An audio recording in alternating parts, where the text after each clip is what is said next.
Jillian here. I wanted to talk about owning our mistakes and what happens when we don't. When we don't own our mistakes, we tend to repeat them. We keep ourselves in these familiar cycles and these behavior patterns and these thought patterns simply because it's more comfortable to wear blind spots and not look at them.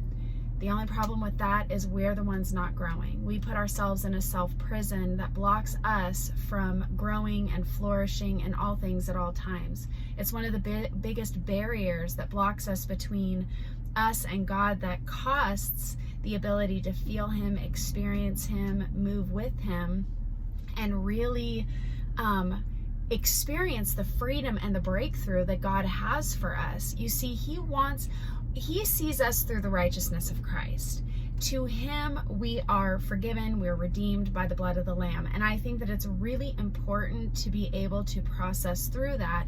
And when you come to a revelation of how God sees you, that you are just so deeply loved by Him, and that nothing you can do can separate you from His love, it makes things a whole lot easier to own your mistakes.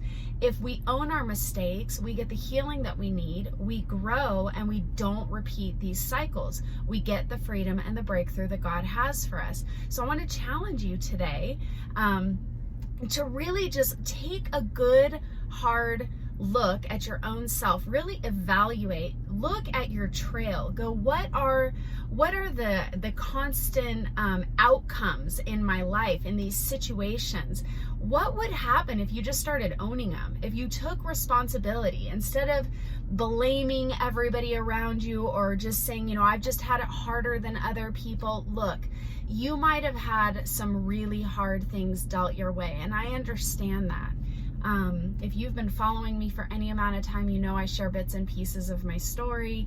I've been through a lot. I'm not going to sit here and list it. It's just going to take way too long, and I really just wanted to take a few minutes. But the truth is as I come alongside other people through my coaching ministry and also just ministry and in casual conversations and just pour into other people, including when I look back at my own life and I reflect and I go, how was I able to get through all of these things? How was I able to flourish in the hard? And the biggest thing that I can say really set me up to experience freedom and breakthrough was owning my stuff. I had to look back. I had to look back at the decisions and the choices that I made that brought me to the situation that I experienced. Sometimes we find ourselves in situations where we truly are the victim. And I've experienced those too, but that's for a different video on a different day.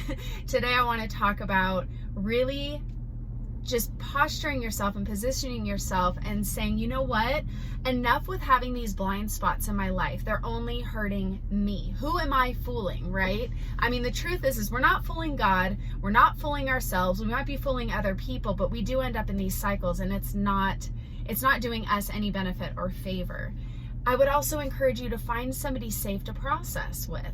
Find somebody who truly desires to see you succeed and win in life, that you're willing to receive from, that you're willing to receive sometimes the hard truth that says, hey, look, let's take a look at some choices that you made that could have possibly put you in that spot. The outcome is not always our fault, but if we scale back and we look at some of the things that we did, where we were at in life, what we were doing, some choices that we made, and then the outcome of the situation, we could go, wow, I really shouldn't have done this. I shouldn't have been there, or I shouldn't have made that decision. This is where I could have done something different.